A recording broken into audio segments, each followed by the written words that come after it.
Hello and welcome to Scorecard on Channel 1 TV. And of course, I am Bernard Abekoche. This evening, we are here to tell you the very latest, to talk to you about the very latest, in a lot of reactions in the world of sport. We'd love to touch on the Ghana Premier League. First off, I've introduced you to my guest. I know when it gets to the Ghana Premier League, it becomes a little sensitive.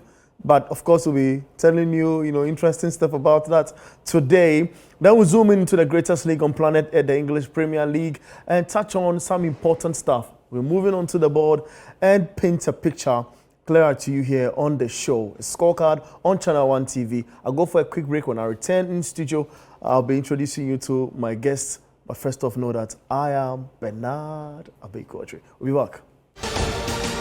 You're welcome back. This is Scorecard on Channel 1 TV. I am Bernard Abekoche. I've got right on my right hand side, Coach Christopher Nimley. I've been to Nation watching. Maybe it's a very interesting time of the day. Why? I love this program, so I want to know how the minute I have to spend on the show. It's a show I normally don't want to end. Because it always seems as if the time is not enough. That's true. It's so true. I'm looking to see whether we are starting on time to enable us cover a lot. Because there's a lot to talk about. 100%. Coach Christopher Nimley, great to have you on the show. It's always a pleasure to be here. Fantastic. Dennis, how are you? I'm good. Yourself? I'm calm always when I see you. Oh yeah. It's about the A, B, and C's, isn't it? Oh exactly. It's fun to be here all the time. Yeah, absolutely. The party begins, yeah. Yeah. How was your weekend? I've been at the office. Okay. Yeah. Enjoy the weekend.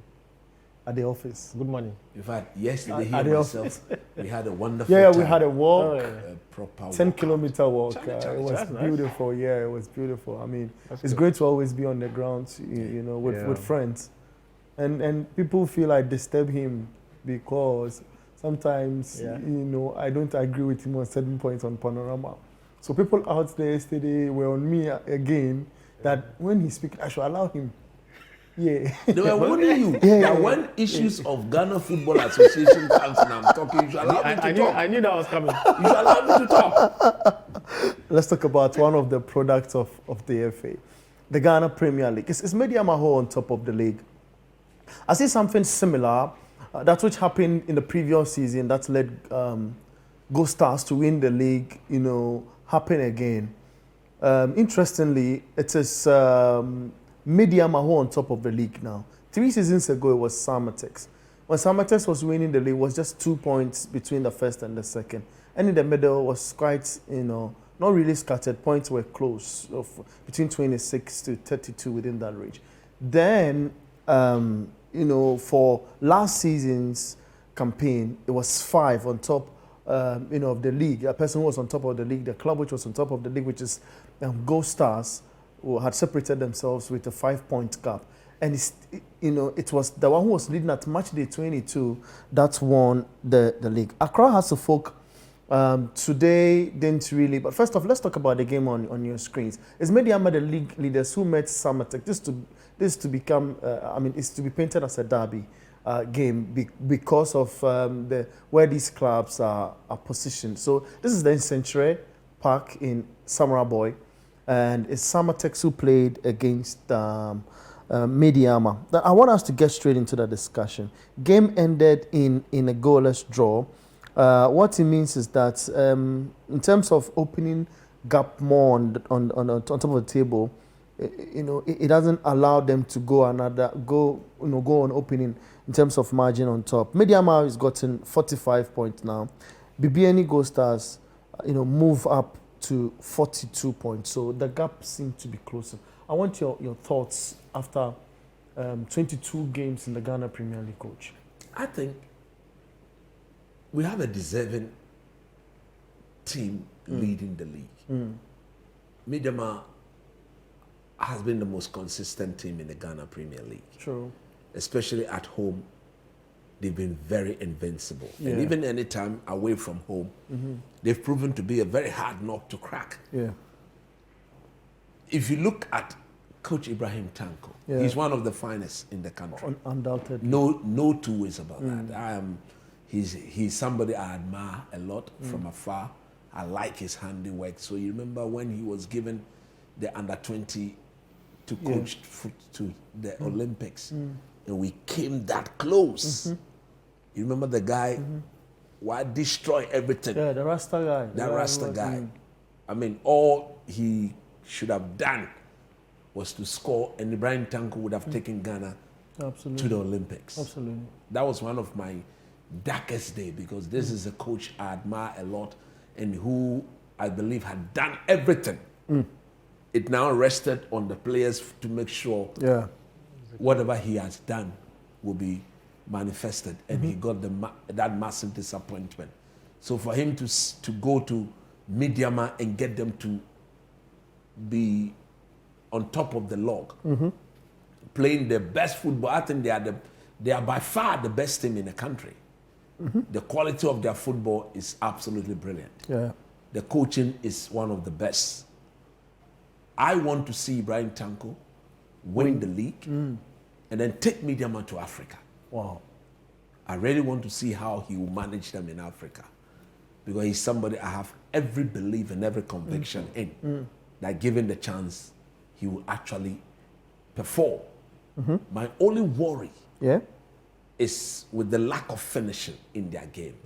You watch this game, clearly they are the team in the yellow jersey. Yeah, that's MEDEAMA. And from what we are Subtext watching, green, without a doubt, they should have won the game. We should have. Goal scoring has become a headache, if you a will, headache. in the Premier It's League. a huge issue in the that's Ghana true. Premier That's League. true. That's so true. Decision making on behalf of some of the players in our league is absolutely kindergarten. Oh, I like Very your elementary. your choice of words. Yeah. Very elementary. And you watch some of these games and say, wow, if this team were to be competing in African competition, It's trouble. the That's likes trouble. of Sundowns, That's trouble Alali, right there. Zamalek, That's trouble right there. you cannot be wasting such chances. You need to be putting them away. So for me, I think when it comes to the position of MEDEAMA in the league, they deserve to be there. And I don't see any team going past them to win the league. It is theirs to lose. And it will be shocking to me if they don't win the league. First and foremost, because of the manager they've got. Yeah. The coach is that good. The coach is that pragmatic. The coach is tactically inclined. And for Ibrahim Tanko, very calm, going about his business in a very decent manner. He seems to be very much aware. True. And his in-game management is Super- what makes super him excellent. super. You understand? This is not something I'm saying because of MEDEAMA. It's something I've watched him do over For a the minute, years. yeah. Everywhere he's gone, his in-game management has been brilliant. And because of these traits, I don't see any team overtaking MEDEAMA for the league. I just want to believe and pray that when eventually he wins the league, they will go out there and support him, give him quality players. Yeah. Because look, this season the Ghanaian rep got booted out in the first round of action. BBNE Gold Stars. Last season, Samatex, the same. Same.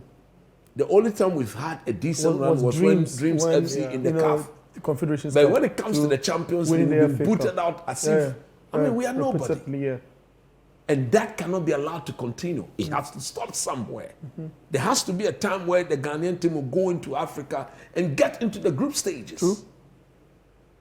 True. I mean, the embarrassment has become so much. And for some of us, for me, I don't tend to follow so much of what goes on a continent when it comes to club football. Because our teams go there and they don't keep our interest in the competition. But I'm very confident that from the way the people at MEDEAMA go about their business, if they win the league, they'll have to take it upon themselves that we are going to Africa to make an impact. The name Ghana should be restored when it comes to club football back on the continent. And I expect MEDEAMA to lead the way when it comes to that. I mean, Anglo Gold Ashanti is pushing $200,000 million. Yeah, 200,000 USD as headline sponsors for MEDEAMA So they don't have any problem. So they should now go and, you see, Yeah. they should be going to places like Senegal, places like Burkina Faso, Quality. and then go and get quality players and beef up our league. Yeah. And then beef up the team for Africa. True. Because, look, from what I have seen here, goal scoring is an issue. I don't know whether our coaches are not focusing It a is. bit more. But in the foreign country, in the developed country, that problem is not being solved at this level. That problem is being At the grassroots.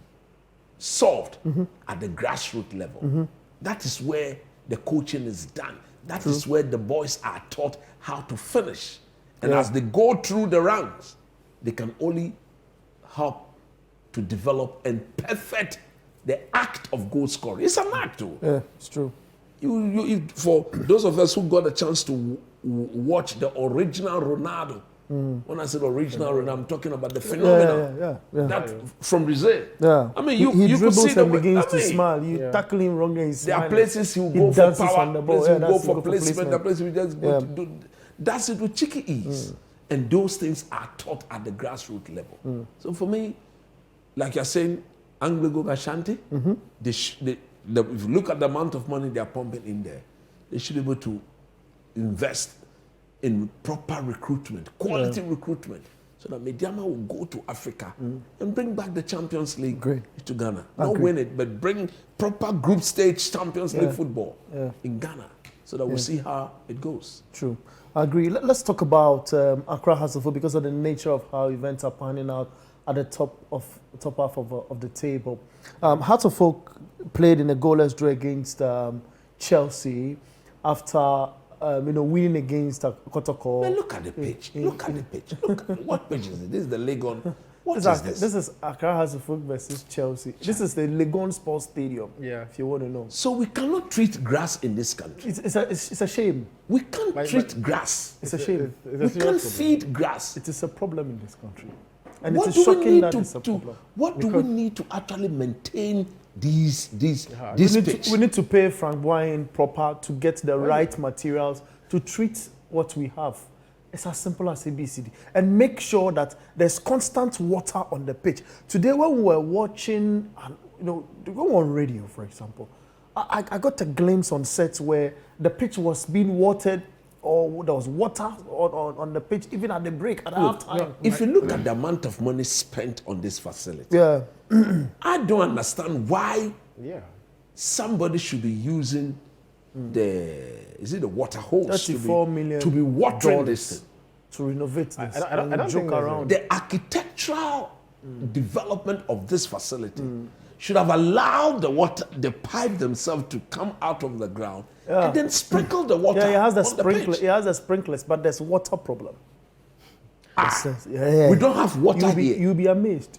I tell you, some of the things There's no water we at hear, that ground. some of the things we hear from important but you see, people who are but- in spaces of managing such facilities. Look, they You'll are be all amazed. cowards. They are all cowards. But you see, but I think- When they see you, they will speak to you, but they cannot don't come come out and speak out. True. They are all cowards. It's their job. They will tell you they are speak saving their you job. speak, What you is don't that? I speak think well. basically, you there's- lose I their don't feel there's a conscious effort to invest into the game. For me, that's why I always laugh at that narrative about we being a football. I don't think we are a football nation anymore. Ghana is not a football nation. We are not. Because we are not serious. Because where the game has gone, we are far behind. Because we cannot. Pitch management is basic.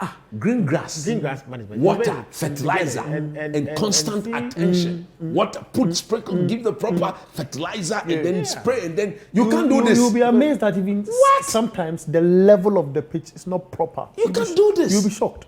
We can't level. Take the entire even grass. here- Take the entire grass off. But if Stir the ground up, Yeah. and then level it.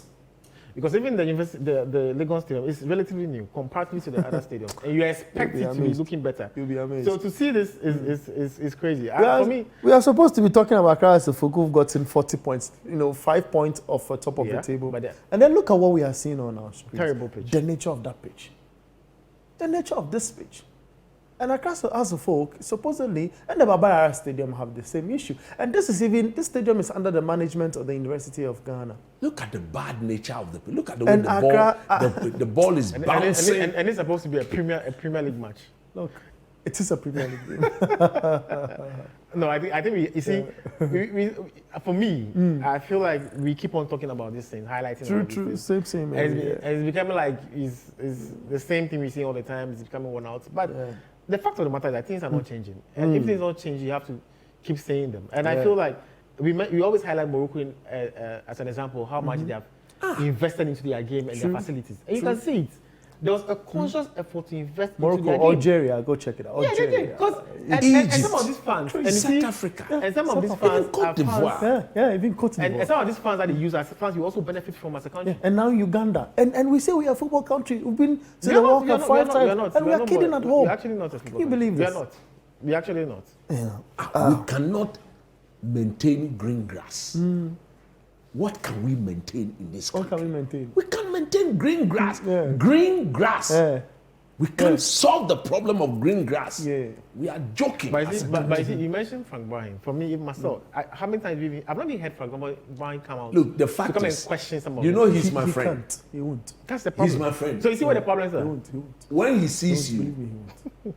Yeah. he will tell you a lot. But you can't go and Yeah. say it. So I But met he him cannot myself. speak. Yeah. How? The guy was working at the Craven Cottage in England at Fulham. You see? And received a call from the president. Came to Ghana for the 2008 The CAPCON. Absolutely. And then got our pitch to that top level. And then was not able to return because he was asked to take care of the nature of our grasses here in the country at our various at our stadiums. And if he speaks and loses this job, where is he going to again? See, Now? at the end of the day, it's about standard though. I agree. So based on what you've said, he's a contributor to what we are seeing. Exactly. That's what I'm saying. He doesn't come out and quit. No, but at the end of the day, he's got And that is the standard. fact. I'm saying he's also a very close friend. Yeah. He's got standard. I regard him so much. Yeah. So when the narrative goes out there that he's the one in charge of that, He is. and He's he a sees the it last all, time I spoke, he's and it is showcased in this manner. Yeah, he says he's a consultant for the It National is Sports showcased Authority. in this manner. What does that do to him? He can't talk. I What tell does you. that do to him? Why can't he talk? What look? What does that do beyond to him? It takes away some degree Yeah, of I agree. credibility, I agree. of professionalism I agree. when it comes to handling green grass. I agree. I respect because look, like I said, I'm very, very close to him and I know what he can do. But when you are not being allowed to do your work, then don't get associated with the thing. I hope you get what I'm saying. I get you. It's like Definitely. the other day when I sat on reading and I said, dicey if I am situation. the Professor Azuma Nelson, I will not sit on any board Yeah. until that complex in my name is Innovated. completed. Tell the people that, look, you cannot associate me with mediocrity. Look at the Azuma Nelson complex. Yeah. But the next moment, he's on the board of this, he's been asked to sit on the board of that, he's been asked to sit on the board of that. But that legendary Hall of Fame status is being dragged into the mud. Yeah. You cannot put a proper monument or facility in the name of Azuma This Nelson. is a Hall of Famer. Hall of Famer! He's the only African boxer. What you are doing in this The country, only sometimes, African boxer. But when see, you look at sometimes what we've named him it pains, after, like it hurts you, like, Yeah. so somebody like Azuma Nelson should speak up. the guy's Look, I don't want reverend. to When be you part go of this. out of the country, reverend. Reverend. They don't joke with it. And I don't want to be part of until you put that place in order. It's sad. Don't associate me with anything. Yeah. it's just Take my name off that. Take my name off that facility. Yes, sir. See, let's talk about Accra House of Folk, okay? As of It gets me teary. it's simple. You don't beat Kotoko and not build upon that. You don't do that. Oh, that's a point in the Yeah, difference. you don't do that. You don't beat Kotoko and come home and not build up. See, the House of Folk tradition, those days, when House of Folk were beating teams like winning the league in Ghana 6 times on the track. These are the sort of games Oh, they had used to proper- establish some form of what? Decent winning form. Yeah. You don't go all the way to the Ashanti region. Go and beat your biggest rival in the game. Come home when you are expectant to build upon that. And you put up such lackluster. The people when he Because- beat Kotoko were saying that He's the next Cecil Jones I took with. I said, don't go close to that name. Who is the next? The Kotoko fans. They say DG Dramani. No. He's not in the class of He's a different man. But you know the for this particular game, like I say all the time, for the Super Clash games, has Kotoko is the motivation is always there. You don't need. I always say players are actually dying to play those games, and as a coach, you don't need to do a lot of work to motivate your players for such games. But it's how to keep the momentum subsequently to get the team on track, and that is what actually failed, because they got into that team. They got into that game against Kotoko, 10 men down, won the game by a single goal. Just couldn't gather momentum to it, because I was expecting them to go past to win this game, at least to gather some momentum, because they've practically been a bit inconsistent this season, and I was expecting that they would MEDEAMA pick up. If they had won, they would have actually closed the gap, because as of now, and they have a game against MEDEAMA. You know, MEDEAMA used to have a 7-point gap. Now it's a 3-point gap between them and Gold Stars. And I think it's 5 with the House of Wolves. So let's imagine if House had earned 2 more points, the gap would have been smaller. And would have piled pressure on MEDEAMA. But like House of Wolves has been in recent times, the lack of consistency as usual is there. And it's the reason why you can't. I cannot bang my hose on House saying that even if MEDEAMA sleeps, that House will come out and find a way to go past it. I don't see that happening, because even as a unit, they are struggling to also score goals. But the difference between MEDEAMA and House is that the MEDEAMA team is much more compact. They don't concede too many goals compared to House of Folk. So basically, they have a better team than House of Folk has. I never knew that it would come to a point where we would say that MEDEAMA has a better team than House of Folk, but that is the times you are in right at this moment. You know, so they need to improve. I just feel that the best they can do to pile pressure at the top, because Gold Stars and MEDEAMA are not things that I feel But just to add to what he said, at times you look at the quality of the football, the quality of the players in our league, substandard. But that addresses the point why we go to Africa and struggle. Yeah, substandard. So the standard is not there. We are reacting to stuff. The last time I watched one of the Ghana Premier League games, I walked off after 45 minutes. It was so below par. To the extent that simple receive and touch, players were not able to do that. I said, what? But just to catch you, but you know sometimes the pitches also. I agree. I've already spoken about the pitch. Yeah.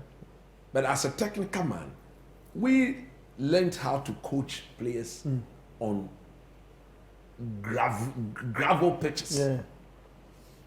How many? Look, for the Coast League that is being played, how many of the matches are played on proper pitches? But at the end of the day, there's some basic, fundamental technique of a player.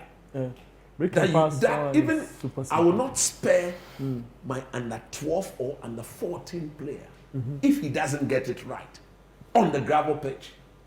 And when I go and watch our Premier League games and players who are playing in the Ghana Premier League are unable to execute such basic skills.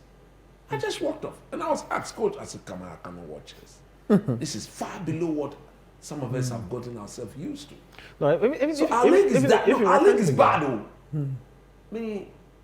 Most people say at times I'm too direct and too forceful with the way I say it. But unfortunately, that's the way that I've been brought up. If it is bad, it's bad.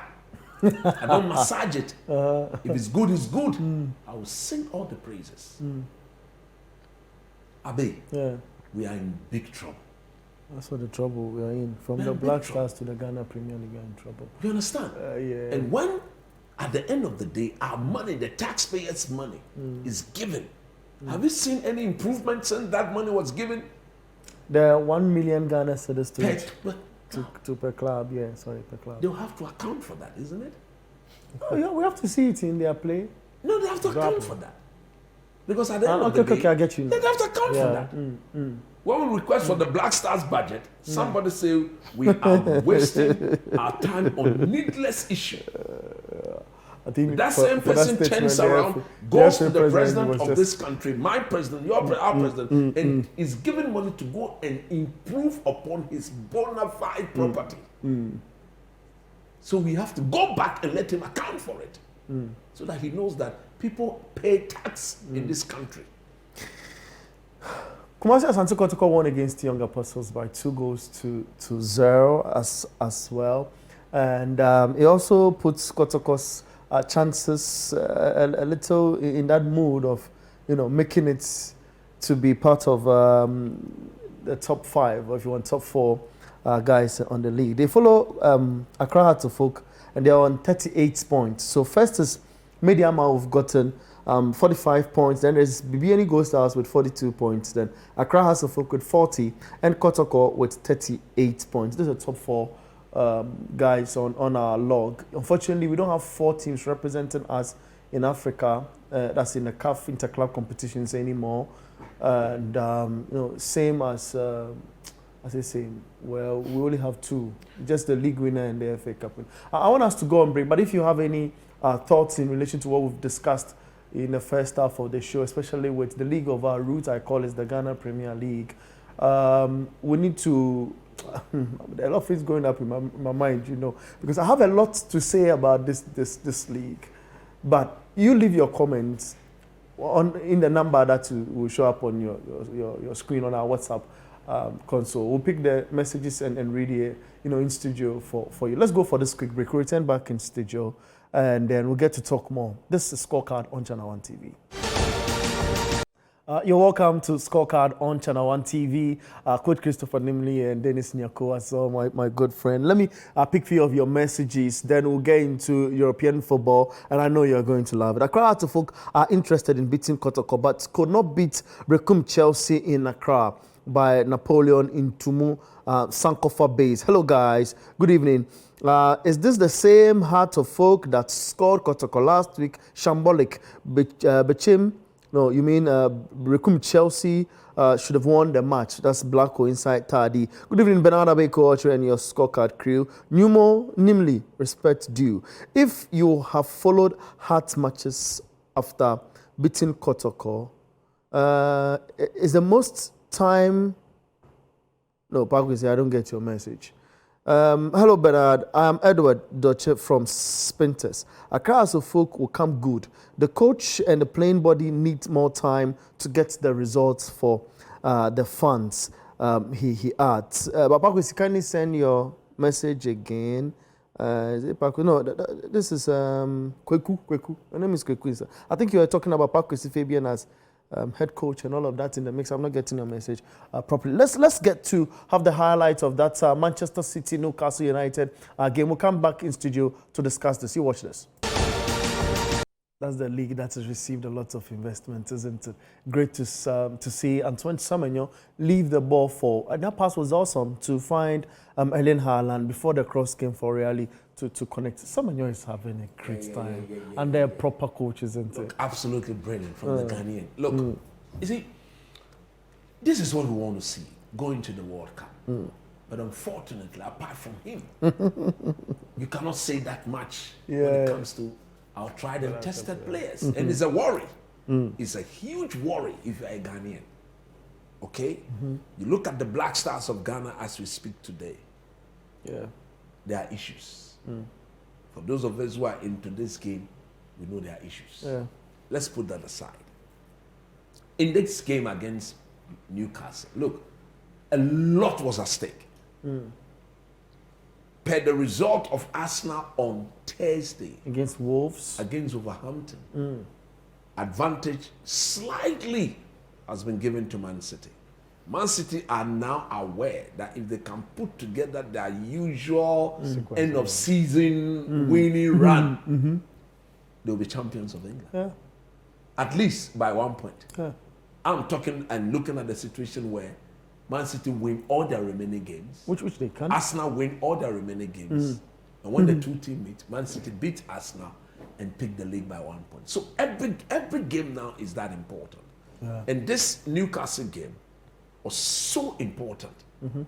Not only to Man City, but to Newcastle themselves. Okay. They had gone to Europe in midweek. They had done so well.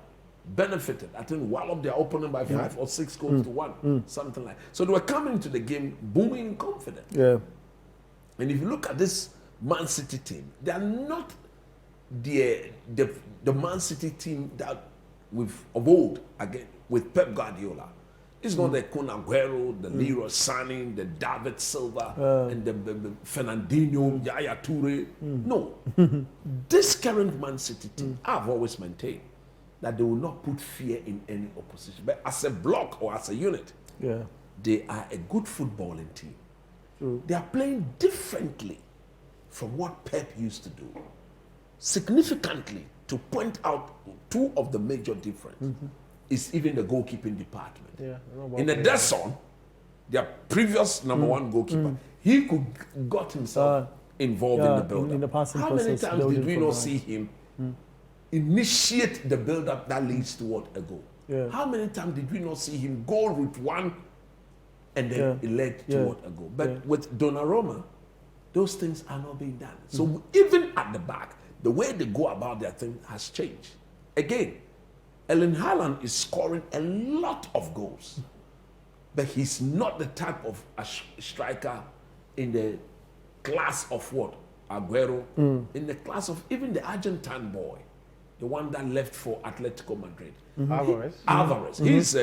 Haaland is a deadly finisher.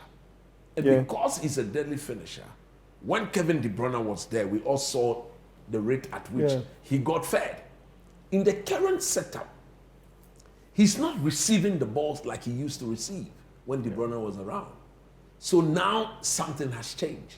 So he's now forcing himself to get involved in the build-up, like we saw in that goal that won them the game. When Semenyo did so well because there was what you call a proper defensive line cover. So he needed to go past that Newcastle player. And if you look at the way he did that, he pushed the ball out and forced himself in front of him and blocked him off. So that he now have a full blast of the ball and to be able to pick the pass. But look at the movement of Erling Haaland. On the blind side in between the two Newcastle centre backs. Once Semenyo picked the pass, he knew he needed to pick the cross. And if you are a young player and you are watching or you saw the goal that is, what is the name? O'Reilly scored. He just went back to the basic things of football. That when crosses are put in the box, whether in the air or on the turf, you are to return the ball back to where it came from. So per the delivery, he just headed the ball back across the goalkeeper, back to the direction. And Nick Pope just stood there and watched the ball hit the back of the net. That is what you call proper coaching and proper technical execution of what the young man has been taught to do. And so if you're a Pep Guardiola or if you're a coach, you see that, you can only applaud because he's gone down, he's gone back to the basics of the game. Arsenal has responded by beating Spurs today. So it's back to 5 points with Man City having a game in hand. I believe City will win that game in hand. It will be down to the 2 points. So it is interesting. Let's see how it goes from now on, neck to neck between the two teams. And let's see who wins it. I am tipping Arsenal to win because, look, it would be, I won't use the word unfair, it would be suicidal if they were to bottle this. That'll be history. And that tag of being perennial bottless the biggest bottling of will stick with them. I don't want that to stick. I want them to relieve themselves of that tag so that we'll have a better an even more better season next. Because if they were to win this, they'll get used to winning it. Man City knows how to win. Liverpool has won. Manchester United haven't won in 13 years. 13 seasons. Crazy. Chelsea will need to win it, and that will give us a better season come next season in the APL. Fantastic, thank you, Coach.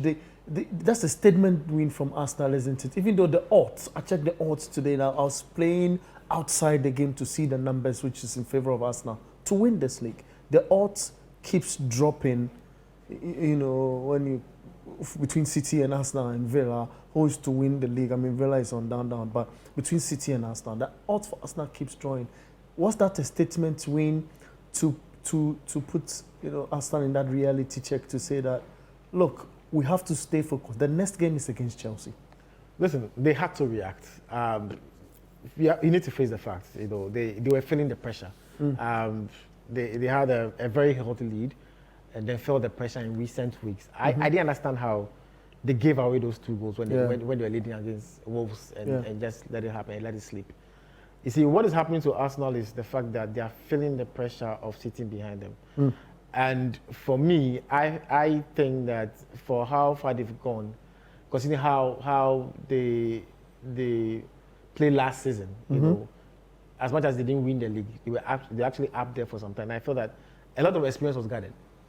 So I'm a bit surprised that they are a bit shaky, feeling the pressure of City behind them. Because let's be honest, Man City have not played at full capacity. Not full capacity. They've not been the team they've always. The City we know. And you know, and coach mentioned something about Pep. I give him massive credit because I'm seeing that he's trying to maximize the strength of his team. True. He knows that what he has now is different from what he had with Kevin De Bruyne and all those kind of players. It's an excellent and passing the ball. He did mention about the fact that Edison could initiate, attacks, but he knows that Donnarumma, as good as he is not good with his feet to pass the ball. And it's interesting because people always thought that Pep would never go for a goalkeeper like Donnarumma, but when he realized that this top goalkeeper was in the market, he felt that why don't I rather play to the strength of a goalkeeper and maximize the best out of my team without necessarily playing to how I want it to be done. I agree.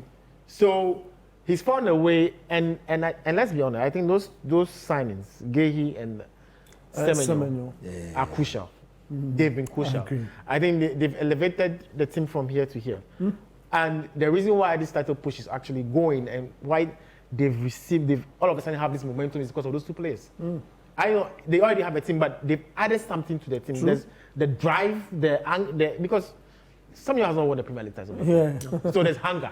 Gehi himself, coming to a top team wants to win the league. So there's extra drive. And I think Guardiola himself knows, I think in going for these guys, he knew that, yes, they fitted the team, they knew they got the quality, but I think he also looked at that hunger part of it. Because this is a City team that has won the league several times, 6 times, and he needs players who are hungry to win. He does have players in this team who have not won it before, but adding a player like Gehi and Semenyo just give them that added advantage in trying to, have a zeal to win it. So for us now, it was good for them to react. They had to win the game, but I still see that they seem to feel like they play the game is not wanting to make mistakes. You see, when you start thinking, because even you watch the game today, when Rice made the error, you could see he hung on to the ball for some time because he didn't want to give a pass that will cause, or he was actually thinking about a pass to give because he felt like he didn't want to give a pass that will lead to a mistake, but they ended up making the mistake himself. So I feel that mental side of things, that they have to understand that they're on top of the league. Great. All right? And it's about being calm and knowing what to do and being able to win the games ahead of you. Because this is for the team. They have the team to do it. True. They've got a compact team. They've got, in terms of depth, in terms of quality, they have everything. At this point, to the end of the season, it's all mental. It's about knowing and being calm and winning those. Because as at this moment, it's not about blowing teams away. It's just about winning the matches. And that's why Mourinho some time ago, at this point, you realize Chelsea, from basically 10 games to the end, you see Chelsea winning games by 1-0, 1-0, just one goal margins. Because at that point, it's all about efficiency, getting the job done. And that's what Arteta has to focus the players on. That at this point, it's just about winning those games. And going past that mental barrier in accepting the fact that this is a challenge and knowing that they are a better team than the other folks. So it's all mental. I think that they just have to get the self-focus. And because trust me, if Arsenal doesn't win this league, that will be the biggest news 100%. for some years now. 100%. Let's get into the Liverpool highlights. Liverpool beating Nottingham Forest by a goal to 0, and the manner in which the goal came, there've been a lot of questions around that. Let's watch it to be back in studio. As Liverpool winning in a shocking fashion, they needed another 3 points. They did it in that fashion. Coach, why are you shaking your head? Look, the way the goal was given is shocking in my opinion, because the player had his leg a little bit very offside. a little bit, the defender had his leg a little bit in front. VAR didn't check that. VAR checked, but his hand the movement of his hand was inches above where his leg was placed. That's offside. But the margins got to the leg instead, and they ruled that as an onside decision. Look, I don't know, but I've always said that those people in that room, they are supposed to be very professional as possible. It is shocking whenever they make such errors because they are there fundamentally to fix the errors, make sure those errors are rectified. When they are the one affirming and confirming the mistakes or the errors, then I mean we are not in very clear times. Look, truth be told, I don't want VAR to be taken out of football. I think it has come and it is done a lot good than bad. But still, the guys in charge can still do better. If you look at this game here, Liverpool, truth be told, didn't deserve to win this game. Yeah, I agree.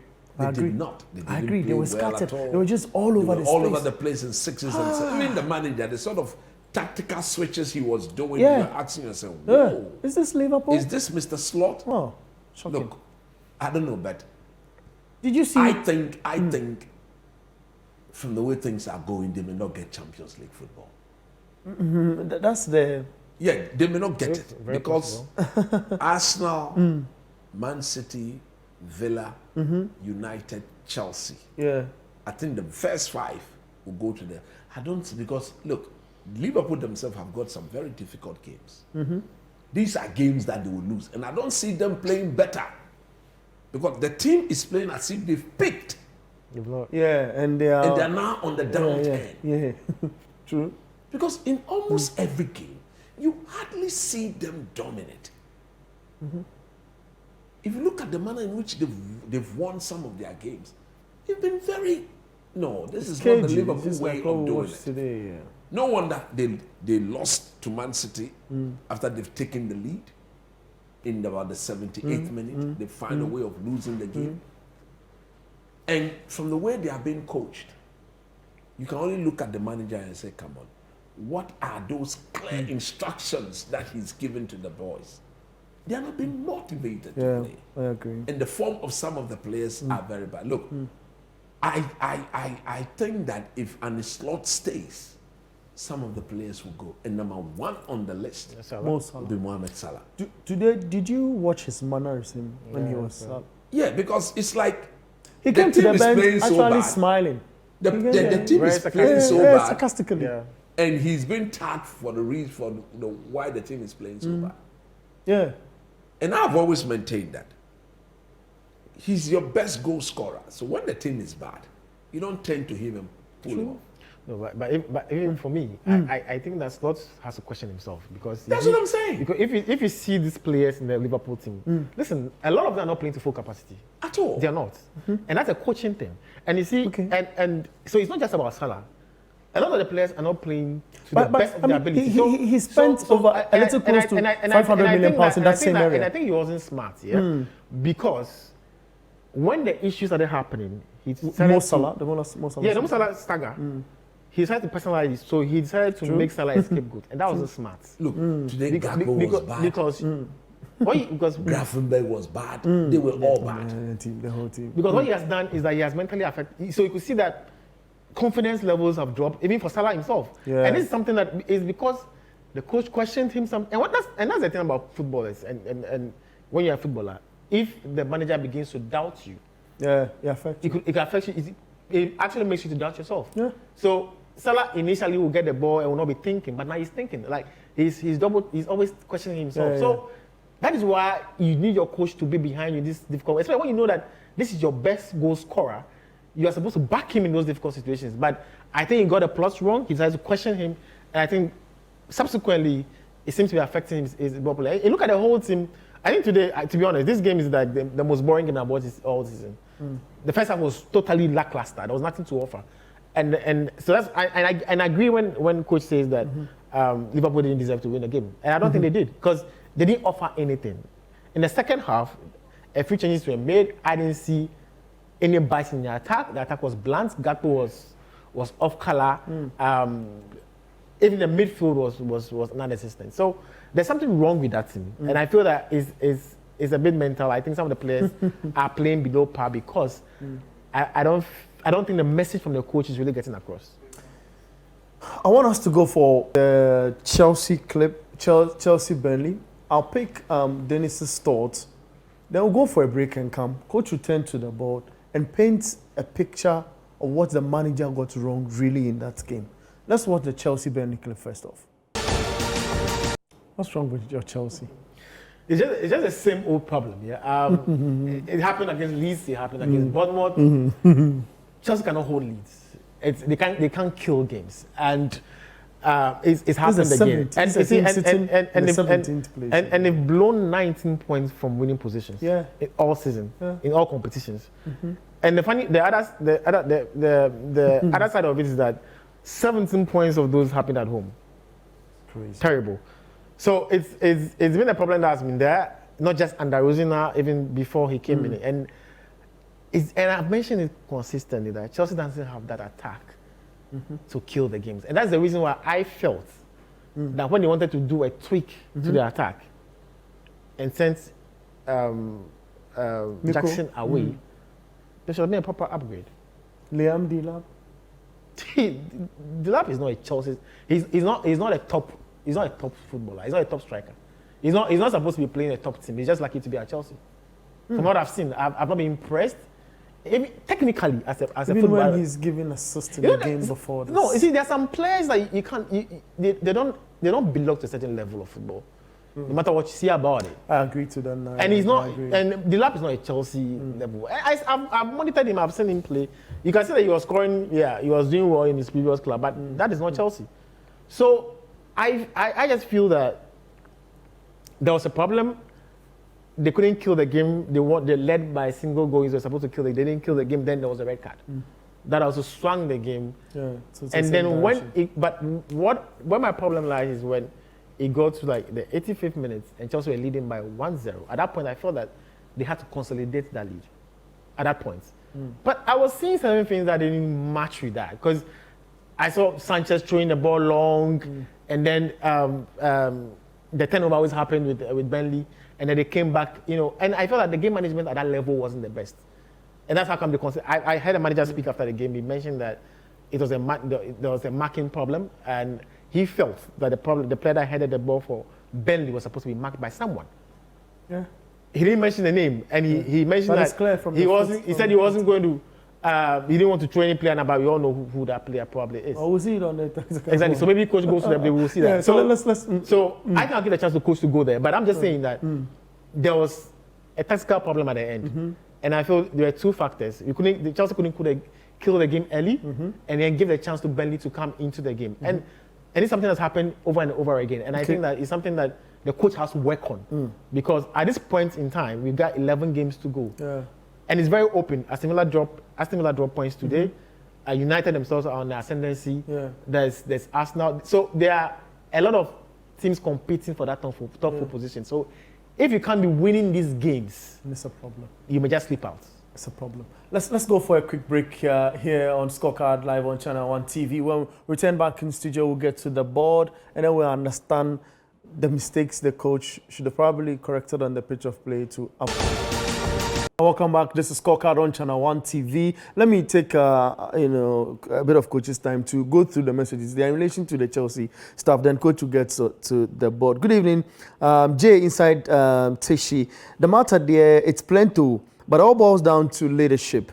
I mean, see how much Leicester and Stoke spent on their sports facilities and compared to Ghana. Meanwhile, we've spent more money. And also, as for Chelsea, dear, if Chalobah and Fofana are our established defenders, we don't need to complain when things go south. We've lost 17 points from winning positions, and add that to our tally and see where it will be fine margins here. Good evening, Reverend Avle from Lome, Togo. Says, please, I'm not seeing Mohamed Kudus in action these days. What happened to him? His team is in danger. He's injured, and he'll be back later in March. Good evening to you guys and your good sports analysts. Coach, what's wrong with my team Chelsea? What should we do? Please help me. This is David from Rekum. Good evening, Scorecard. I stand to be corrected, but today is the first time Martin Odegaard assisted Gyökeres. These are the individual conflicts in the Arsenal club, and Arteta can't see that. You can't starve our striker and expect him to win the league. Prof. Zeal from Tessano. Good evening, boss. Please, will Man United be in the top 4 if they win all of their remaining matches? I am Paul from Koforidia. Hi, good evening. From Bali, Dollar Par. My name is Gideon. We are winning the league. Man United. Are you sure? Stop it. But most of the times, whether it's lose or draw, after Accra had to folk plays Kotoko, you can trace and see it from the days of Pakwesi Fabian as the head coach of this greatest club in Ghana, Phobia. Okay, Kweku decided to bring the message in another fashion. The funny thing is that Haaland is third on the assist list this season. The tweak is really happening to him. I don't know what that means, but let's get to look, this is the Chelsea game, and to be very sincere with you, this happened, I think, in the very first minute of the game. I think the first 4 minutes of the game. That was when, let's go, okay. That was when Burnley, look at the number of Burnley players. Look at them. You don't have five Burnley players. And none of them put pressure on the ball on Caicedo. I've never seen something like this before. It's more like a diamond shape or like a pentagon. You can draw the pentagon, you see them. And the Chelsea player who is in the middle of the pentagon is so free, driving the ball and picking the pass. So when I roll that, you see that all these 5 players of Burnley, they were all looking at Caicedo. Absent-minded. I don't know what shape is that, what tactical ploy is that. But if I have 5 of my players in and around one player, surely he doesn't get a chance to do what he wants to do. Something might have given in for them. I don't know whether they had not warmed up properly because this was in the 4th minute or so, and they were still getting warmed up into the game. To allow this to happen, unacceptable. And Caicedo must be given enough credit. Look, at this level, if you give such quality, the pass, right? such time on the ball, he'll pick the pass. So when I roll this, you see that clearly, look, one pass from him, separate takes a lot of players. the ball is in the back of the net. Takes a lot of players away. One pass from him, and the ball was in the back of the net. That is the quality of the player. That is the quality of the player. So here, it is 2 things. The fact that he was left alone, and he was able to pick the pass. 1, credit must be given to him. What should these 2 players be doing in this situation? To be very sincere, the position of this player here, this one, he should be somewhere here. And then by being there, the angle blocking, because these two guys were in the half. So the 3, 1, 2, 3, at least one of them should have been within close him up. And that would have prevented him from seeing the pass. And once he saw the pass, they paid the price. And if you were to roll that again and just see how it went, it's supposed to go. Let's go. Why is it not moving? Okay, I've already explained that. Let's go to the next one. Okay, then Equalizer. This was the equalizing goal. Corner kick. You see, before Chelsea considered this equalizing goal, there was a free kick that they didn't defend well.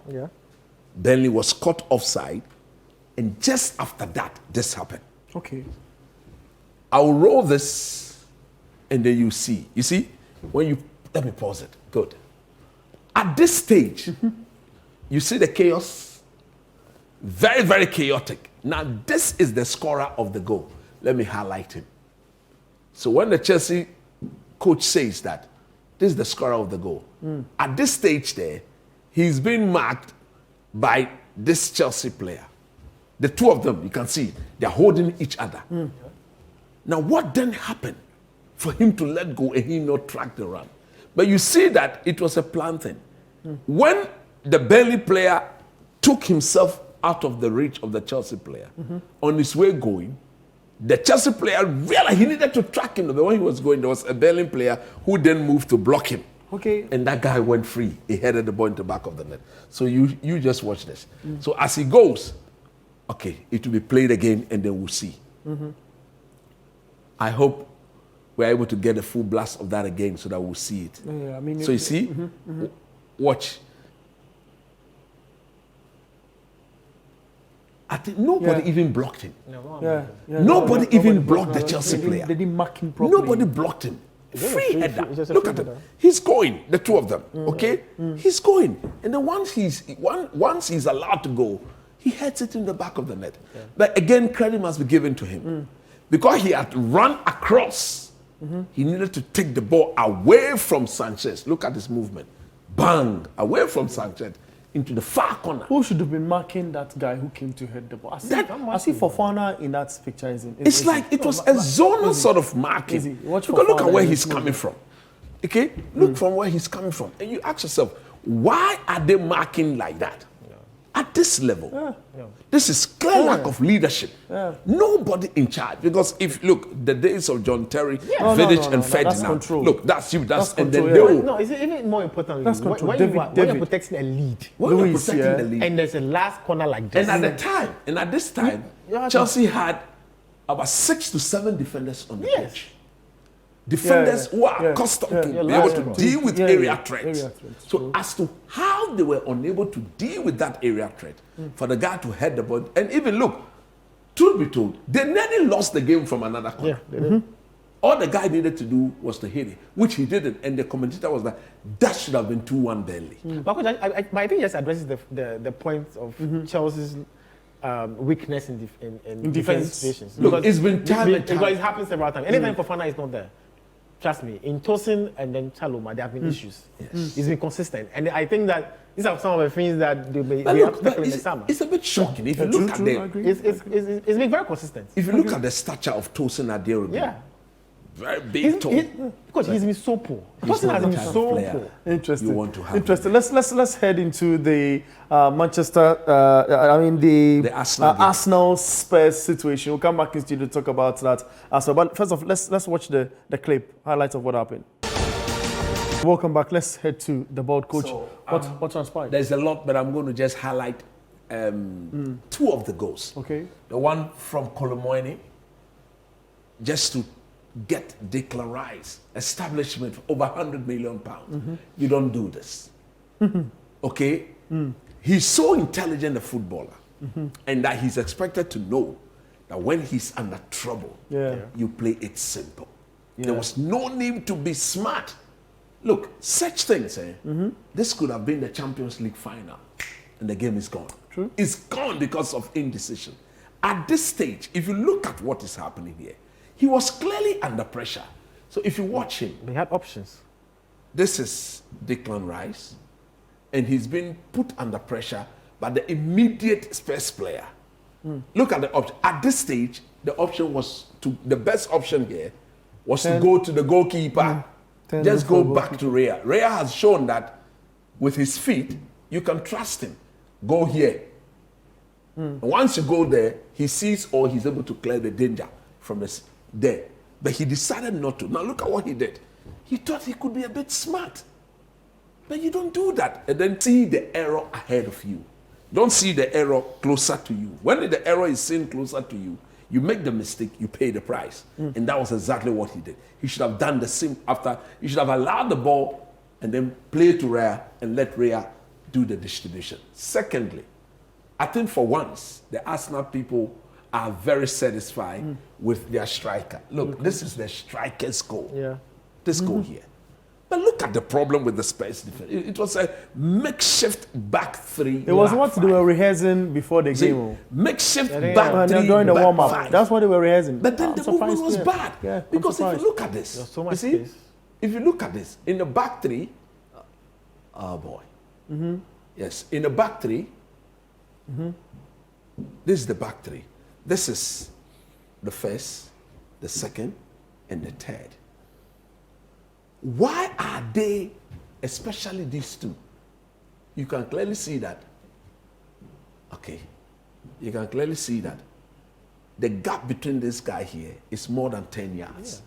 So very typical of the two Arsenal players. Look at the striker and the number 10. They've seen the gap that Vermeulen, what's the name of the Dutch boy again? Van der Ven was too far off where he needed to be. So look at the pass. The pass is coming from here, straight into the gap, because the Spurs they have more or less formed two banks of four. Let's say 2 banks of 4. Look at them here. You want to put all of them in the same line, okay? All of them in the same line. So when the ball is cut in between there like that, all these guys now become passive. Yeah. But somebody like Bissouma should be here. Yeah. This is the position of Bissouma as the DM to be blocking the channel, but he was not there. So look at the pass. One pass, again, emphasizing the importance of the arc. Watch it. The arc there is the goalpost. So you see that what Gyökeres actually did was that his first touch just kept the ball in the arc. Look at him there. Yeah.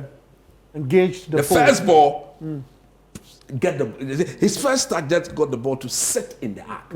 So once the ball sat there, you have the ability to place. Come on, let's go for it. And he's we know he's not the sort of striker who normally will finesse the ball. He will go for power. Yeah. And look, he hit it so sweetly that the goalkeeper had no chance. And then if you roll this again, one touch, second touch, bam. Yeah.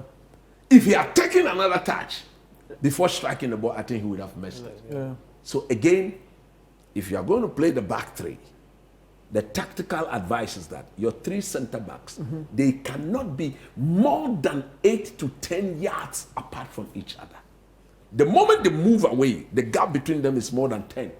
The opposing team will see those gaps and they will go and they will exploit it. And for me, that was where the problem is. Great. And the midfielders were too flat. Why can one pass take about 4 guys out of the picture and expose the entire back line? So tactical inefficiency and deficiency on the coaching of what Spurs. Great. I want you to leave it here for me. Let's have a glimpse at how the table is like and the point margins in between. So that's Arsenal on top, sitting well, 61 points in there. Manchester City with 56, and he follows in that order with Aston Villa, not fetching a win, and also seeing 51 points gathered so far. Chelsea, we speak of Chelsea. You watch it and see how events of become for Chelsea. We can also watch the other part of the table, the bottom half of the table as well. And the relegation battling clubs are the guys who are disturbing important guys in this league. But tomorrow Manchester United will be taking on Everton at the Hill Dickinson Stadium. So that's it on your screens, your table, and where, of course, United will be positioned after tomorrow. Unfortunately, we cannot touch on the United game. Let's quickly switch to the Spanish La Liga. We have back-to-back of the Real Madrid Osasuna game, and we'll get the Barcelona Levante game. Returning studio, touch on that, and then we'll see how where the show will leave us. Let's watch this. Welcome back from Spain. That's what we saw. Coach, I want you to tackle because you've spoken a lot. Let me start with you. Yeah. I want you to tackle the Real Madrid situation. Coach will tackle the Barcelona situation. Madrid. Listen, let me just go straight to this. Yeah. So Real Madrid have some bad habits. Which is that? And if they don't cure those bad habits, they would go through the season without a trophy. One, their reckless way of defending. And then that midfield of theirs where that lacks a lot of balance sometimes. And the final one is Mbappe sometimes refusing to be in the box. Because you see, that's supposed to be tactical, isn't it? It's good, but you see, the thing is that I know Mbappe has scored a lot of goals, but you see, there are some games where you cannot always find space on the left side. So you see, there was this sequence of the game where we could see both Mbappe, Vinicius, and Caracas on the left side. And there was no player in the box. So you could see that Vinicius, if you see the goal Vinicius scored, he went into the box, and because prior to that goal, I think just after scoring the goal, you could see there was a discussion between him and Mbappe, communicating something to Mbappe. Because Mbappe was refusing to enter the box consistently. And these are things that they have to follow, because there are games where they will need somebody to be in that box to finish the goal. And I think that for all the goals Mbappe has scored, he has to understand that he has to find a way to find a balance in knowing when to be on that left side and when to be in the box. And then Abeloa, that's another mistake.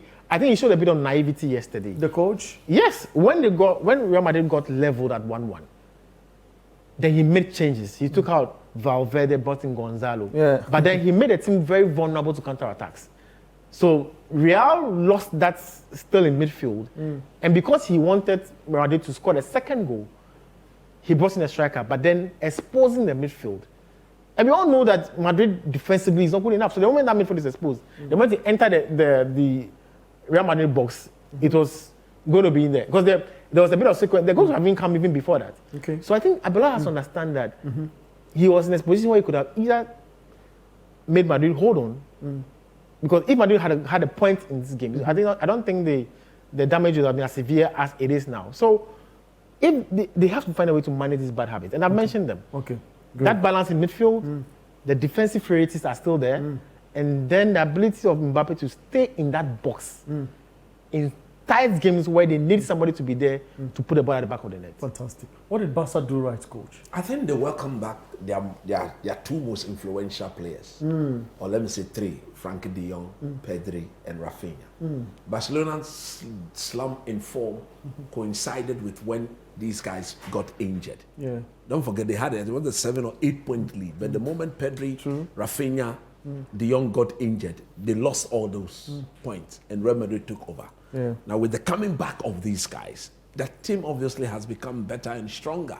So I expect them to now, if those guys can stay fit, you expect them to push all the way to the La Liga title. I wish it would stay at 1 point till Real Madrid come to the Camp Nou, and then the league will be decided there. Okay, great. I want to take a few messages. This one says, Chelsea didn't replace Maresca properly. They still need a coach. You can't keep doing the same things and expecting different results. A 2-goal lead against Leeds and bottled. A goal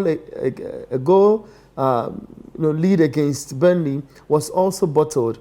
If it were Maresca, I guess the comment would have been, he's not good. Just look at this guy's record already. Remember that he also lost 2 games against Arsenal. Chelsea is most likely to finish 6th on the league table. I'm Honorable Aminu from Van Boy in the Upper West region. Good evening. I'm Fred inside Aguna Cedro. If Arsenal don't win the league, it's Arteta's fault and has to be sacked before the season even ends. Arteta is a favoritism coach in his selection and scatterbrained. I don't know what that means, but how can you experiment at this stage in the league with Saka's new position to fix in his useless Nino into starting? I think you're a little frustrated, I get you. Do you know Brad Rose? That is Chelsea's coach. He has finished using his magical tactics. We, the Gunners, are waiting to destroy him the more. Kujo from O. Thank you guys for making time always to watch us on the show. Scorecard on Channel 1 TV. Thank you very much, Coach Christopher Nimini. Thank you, Dennis Nyako, as well. And the guys behind the set that made the show possible. I am Bernard Abekoach. You'll come your way same time next week on Scorecard here on Channel 1 TV.